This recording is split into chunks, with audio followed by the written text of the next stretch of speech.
Hello students.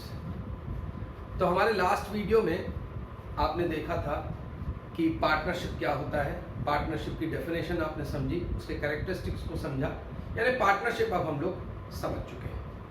अब हम लोग आगे बढ़ रहे हैं और आगे की थ्योरी को थोड़ा समझते हैं। अच्छा, कुछ बच्चे अकाउंटेंसी में उनको लगता है कि थ्योरी का कोई काम नहीं है, लेकिन ये बहुत बड़ी गलती है। मैं बताऊँ आपको, सबसे बड़ा कारण यह है, आप लोग जानते हैं कि आजकल के एग्जाम्स में अब 1 मार्क के multiple choice questions, true false questions ये भी अब आने लगे हैं। और सीबीएसई ने लास्ट ईयर तक 25% मार्क्स इसके लिए रखे थे। हालांकि इस बार सुन रहे हैं कि शायद वो रिड्यूस होकर के 20% हो जाएगा। खैर, कितना भी हो, 20% हो, 25% हो, लेकिन दोनों की ही बहुत इंपॉर्टेंस है, ये आप लोग समझते हैं। और 20% या 25% मार्क्स की क्या इंपॉर्टेंस, अगर इसको बहुत अच्छे से समझना है तो जरा देखिए, वो बच्चे जो थोड़ा सा वीक है, वो केवल पास होना चाहते हैं, उनके लिए 25% मार्क्स अगर वो थ्योरी से, क्योंकि 1 मार्क में मोस्टली थ्योरी ही आती है, थोड़ा बहुत न्यूमेरिकल भी आता है, तो थ्योरी से 25% या 20% मार्क्स अगर हमें मिल सकते हैं तो बाकी थोड़े ही मार्क्स लेकर के हम पास भी हो सकते हैं। ये तो हुई उन बच्चों की जो वीक है। और जो बहुत अच्छे बच्चे हैं, जो अच्छे मार्क्स लाना चाहते हैं, उनके लिए एक बहुत इंपॉर्टेंट बात है कि अगर उनको बहुत अच्छे मार्क्स लाने हैं, टॉप करना है, तो उसके लिए जरूरी है कि वो थ्योरी का पार्ट छोड़े नहीं, क्योंकि इसके बगैर वो टॉप नहीं कर पाएंगे, टॉप मार्क्स वो नहीं ला पाएंगे। तो ये बहुत जरूरी है कि थ्योरी को हम समझें। एंड मोस्ट इंपॉर्टेंट, जब हम लोग न्यूमेरिकल करेंगे तो ये थ्योरी बहुत काम आएगी। तो आज हम लोग आगे समझते हैं। उस दिन हम लोगों ने जितनी भी थ्योरी पढ़ी थी, जितनी भी चीजें हमने बताई थी, उनमें 3 बहुत इंपॉर्टेंट क्वेश्चंस बताए थे। वो क्वेश्चंस मेरे ख्याल से याद होंगे आपको, और अगर नहीं याद है तो एक बार फिर से उस वीडियो को देखिएगा और हमें बताइएगा कि क्या वो तीनों क्वेश्चंस आपको आते हैं कि नहीं, और अगर क्वेश्चंस और बन सकते हैं तो वो भी बनाइएगा। अच्छा, एक और मेरी एडवाइस है कि आप चाहें तो आजकल इंटरनेट पे बहुत इजीली आपको पार्टनरशिप एक्ट मिल जाएगा। पार्टनरशिप एक्ट पीडीएफ फॉर्मेट में, इसको आप डाउनलोड कर लीजिएगा। न मिले तो आप हमें कमेंट करिएगा, हम आपके पास भेज देंगे। पीडीएफ फॉर्मेट में आप जब इसको डाउनलोड करेंगे तो ये बेयर एक्ट मिलेगा आपको, और इसको पूरा पढ़ लीजिए। तो हमें लगता है कि 6 नंबर के या 5 नंबर के क्वेश्चन तो आपको केवल उसी से मिल जाएंगे, लेकिन फिर भी हम ट्राई करेंगे आपको डायरेक्ट ये सब चीजें बताने की। चलिए आज आगे बढ़ते हैं, और आज हम लोग समझते हैं सबसे पहले राइट्स ऑफ पार्टनर्स, यानी जितने भी पार्टनरशिप फर्म में पार्टनर्स होते हैं उनके कौन कौन से राइट्स होते हैं, उनके कौन कौन से अधिकार होते हैं। तो सबसे पहला है, every partner has a right to take part in the management of the business. इसका मतलब क्या हुआ कि हर पार्टनर का ये राइट है, ये अधिकार है कि वो जो बिजनेस का मैनेजमेंट है, बिजनेस को चलाने के लिए जो काम है, वो उसमें हिस्सा ले, उसको कोई रोक नहीं सकता। ये पहला पार्टनर का राइट हो गया। दूसरा है, every partner has the right to be consulted about the affairs of the partnership business, यानी जो पार्टनरशिप बिजनेस चल रहा है उससे रिलेटेड सब कुछ उसको पता हो, उससे कोई भी छुपा करके कोई काम नहीं हो सकता। यानी अगर किसी फर्म में 4 या 5 या 8 पार्टनर्स, 10 पार्टनर्स हैं, तो उन सारे पार्टनर्स को उसके बिजनेस के बारे में, उसके सारे अफेयर्स के बारे में पता होना चाहिए। ये भी बहुत जरूरी है, या कोई भी पार्टनर से पूछे बगैर आप कोई काम नहीं कर सकते। थर्ड है, every partner has the right to inspect the books of accounts and have a copy of the same. इसका मतलब क्या हुआ? इसका मतलब यहाँ पे ये है कि सारे पार्टनर्स के पास ये राइट है कि वो अकाउंट्स को चेक करे, जो फर्म के अकाउंट्स बन रहे हैं उनको वो चेक करे, और जब चाहे उसको फोटोकॉपी करा करके अपने पास रख सकता है, उसकी कॉपी अपने पास रख सकता है। फोर्थ है, every partner has the right to share profits और losses with others in agreed ratio. तो ये तो सबको पता है मेरे ख्याल से, ये तो बेसिक कंसेप्ट है पार्टनरशिप का, कि जब भी जितने भी पार्टनर्स होंगे सबका ये राइट है कि उसके प्रॉफिट या लॉस में से उसे हिस्सा मिले, और किस रेशियो में मिले, जो एग्री इन लोगों ने किया, जो इन्होंने तय किया उस रेशियो में इनको मिले। नेक्स्ट है, if a partner has contributed a sum by way of loan, he has the right to receive interest at agreed rate.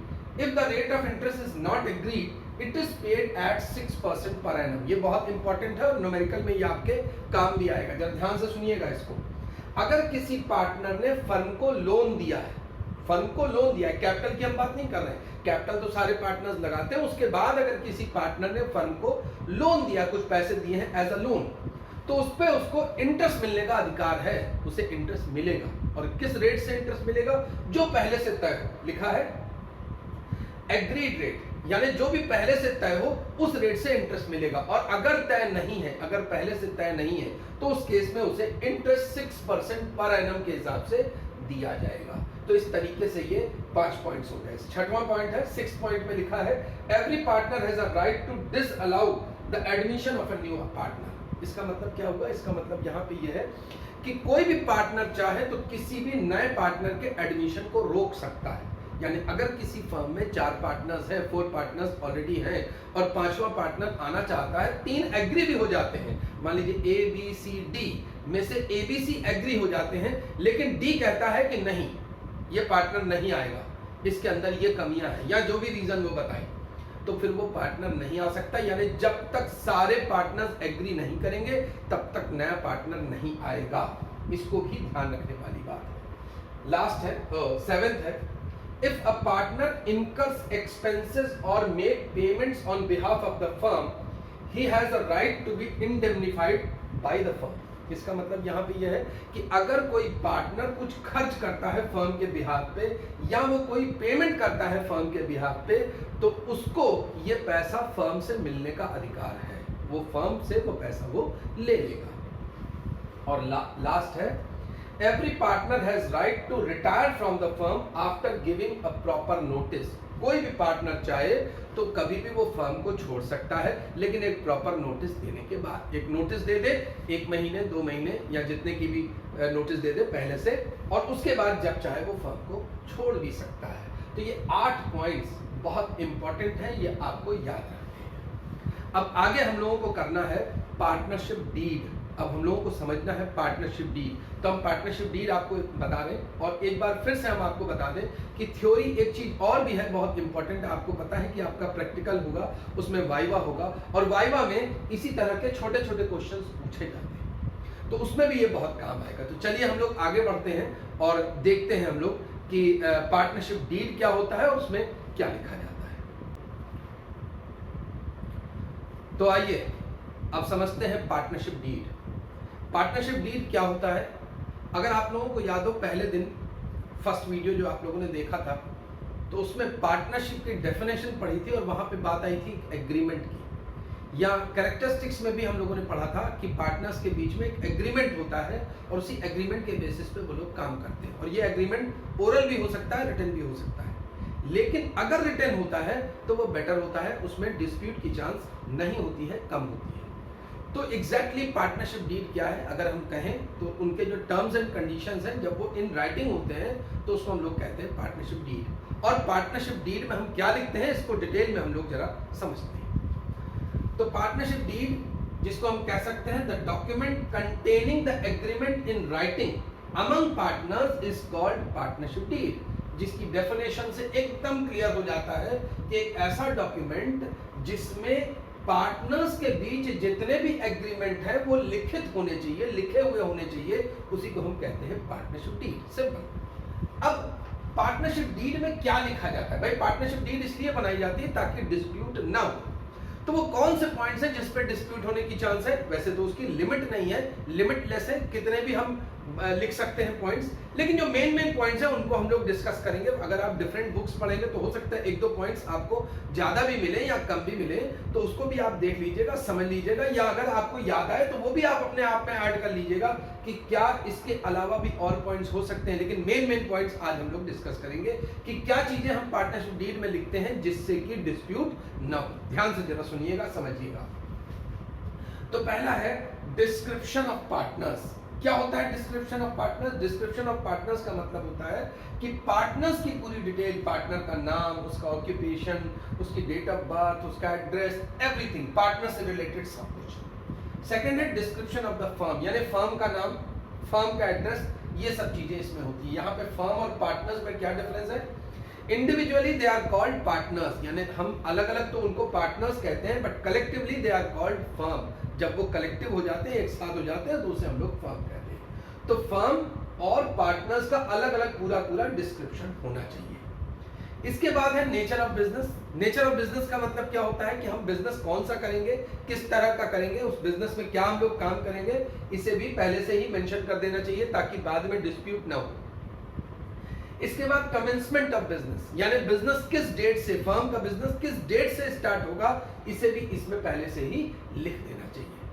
Next आता है कैपिटल कंट्रीब्यूशन। कैपिटल कंट्रीब्यूशन का मतलब क्या होता है कि कौन कितनी कैपिटल लगाएगा। लेकिन एक चीज हम क्लियर कर दें, सारे पार्टनर्स कैपिटल लगाएंगे ये कंपलसरी नहीं है। और अगर डेफिनेशन आपको याद हो तो डेफिनेशन में भी पढ़िए, कहीं पे नहीं लिखा है कि सारे पार्टनर्स कैपिटल लगाएंगे, बिल्कुल भी जरूरी नहीं है। तो कैपिटल कंट्रीब्यूशन मतलब कौन सा पार्टनर कितनी कैपिटल लगाएगा वो इसमें लिख देना है। नेक्स्ट है अमाउंट ऑफ ड्रॉइंग्स। भाई अगर पर्सनल यूज के लिए उनको पैसों की जरूरत होगी तो वो भी तो फर्म से ही निकालेंगे वो, तो कौन कितने पैसे निकालेगा, कब निकालेगा, किस डेट को निकालेगा, वो भी पहले से ही हम मेंशन कर दें ताकि उसमें भी किसी तरह का डिस्प्यूट ना हो। नेक्स्ट है इंटरेस्ट ऑन कैपिटल। भाई अगर कोई पार्टनर कैपिटल लगाएगा तो कोई कम लगाएगा, कोई ज्यादा लगाएगा, हो सकता है तो वो जरूर कहेगा कि जिसने ज्यादा कैपिटल लगाई है उसे कुछ एक्स्ट्रा बेनिफिट मिले, तो उस एक्स्ट्रा बेनिफिट को शायद हम इंटरेस्ट के रूप में या इंटरेस्ट के फॉर्म में दे सकते हैं। वो भी अगर पार्टनरशिप डीड में लिखा है तो देंगे, अदरवाइज नहीं लिखेंगे, नहीं देंगे।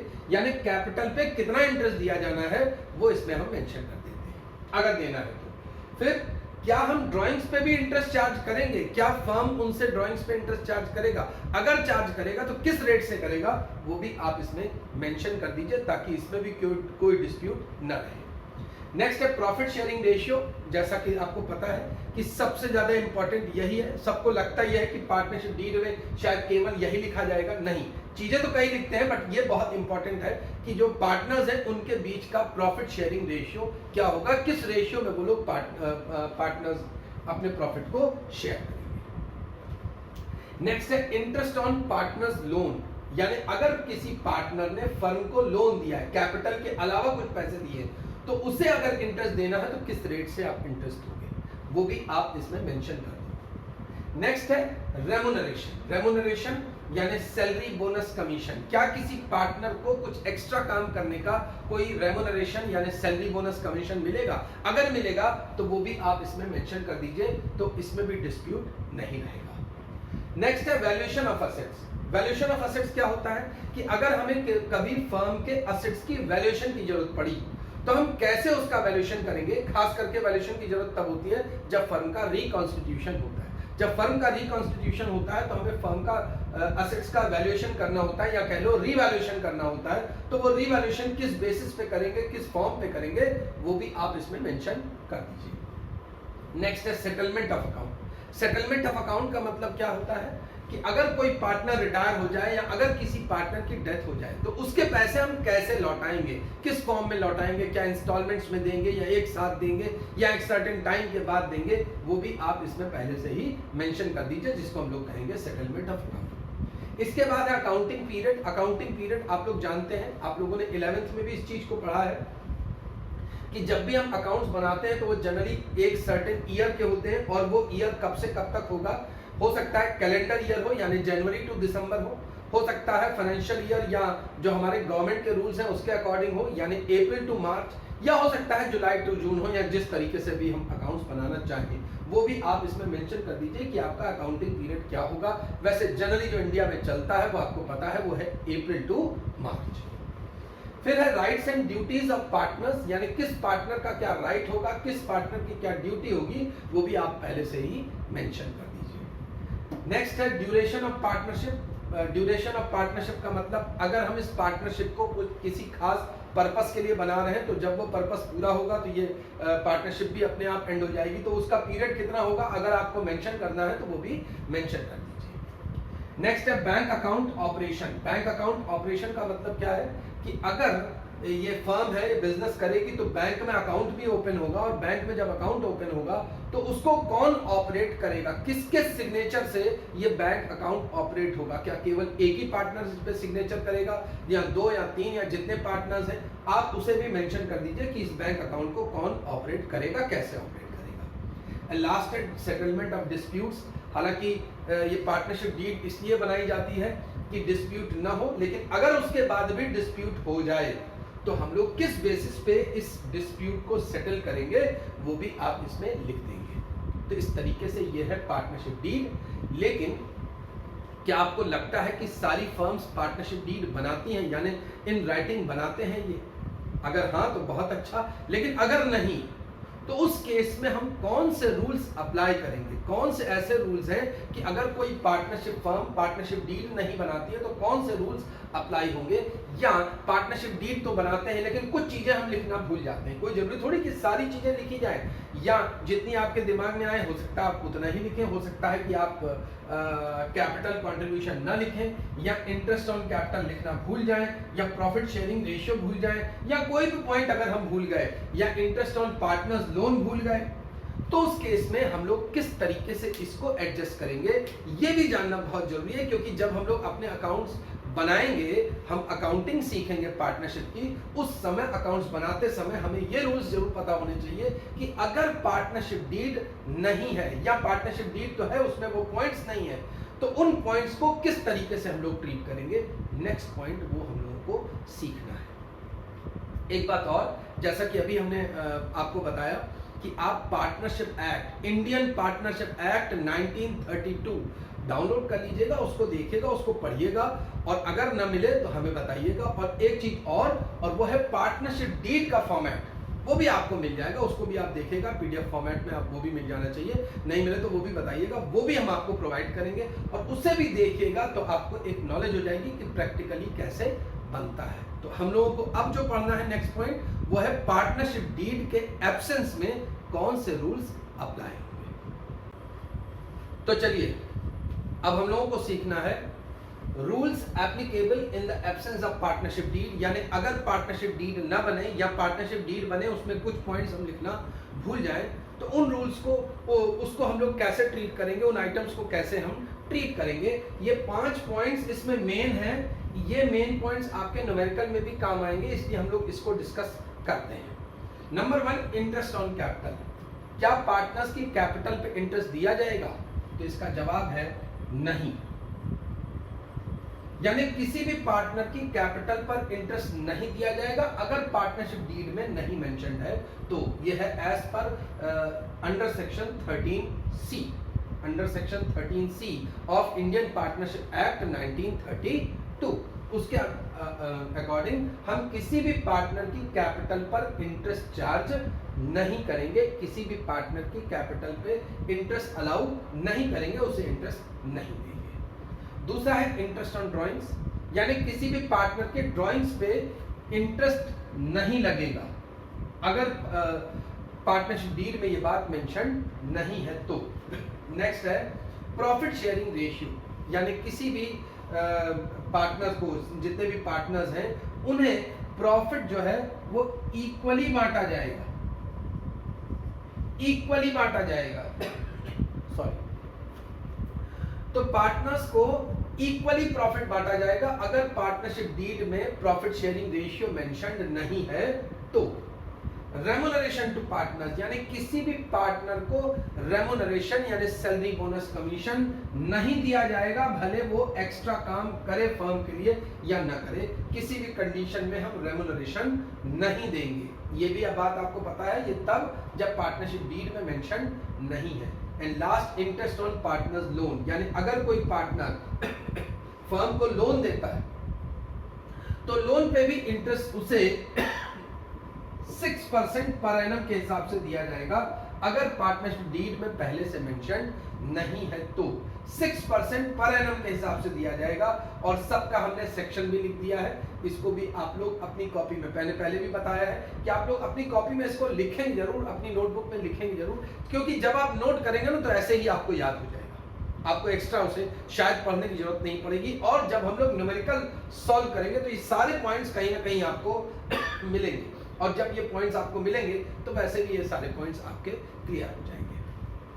तो ये सारे रूल्स आपको याद रखने हैं, और इसी के बेसिस पे हम लोग अब न्यूमेरिकल स्टार्ट करेंगे। लेकिन न्यूमेरिकल स्टार्ट करने से पहले एक बार मैं फिर से बता दूं, इंटरेस्ट ऑन कैपिटल, खास करके ये इंटरेस्ट ऑन कैपिटल वाला पॉइंट अक्सर एग्जाम में भी पूछा जाता है। जैसा कि हमने बताया कि इंटरेस्ट ऑन कैपिटल नहीं दिया जाएगा अगर पार्टनरशिप डीड में नहीं लिखा है तो। लेकिन एक और बात मैं आपको बता दूं, यहाँ पे interest on capital partnership deed में लिखे होने पे भी कभी कभी नहीं दिया जाता है जब हमारे पास सफिशिएंट प्रॉफिट न हो। इसको हम लोग कहते हैं एप्रोप्रिएशन ऑफ प्रॉफिट। ये एग्जैक्टली क्या है, ये न्यूमेरिकल के थ्रू हम आपको ज़्यादा अच्छे तरीके से समझा पाएंगे, उस समय बताएंगे, और जब हम लोग न्यूमेरिकल करेंगे तब इस चीज़ को हम समझाएंगे। तो ये रूल्स आपके सारे कंप्लीट हो गए, थ्योरी आपकी सारी कंप्लीट हो गई। अब नेक्स्ट वीडियो से आपको न्यूमेरिकल्स मिलेंगे, तो आप लोग अब न्यूमेरिकल के लिए तैयार हो जाइएगा। लेकिन एक बार इसको फिर से पूरा जरूर पढ़ लीजिएगा ताकि ये सब चीज़ें आपकी क्लियर हो जाएं, और इस वीडियो को चाहे तो एक बार दो बार देख करके आप लोग इस चीज़ को क्लियर कर लेंगे, तो फिर नेक्स्ट वीडियो में आपके लिए काम आसान हो जाएगा। तो मिलते हैं हम लोग नेक्स्ट वीडियो में न्यूमेरिकल के साथ।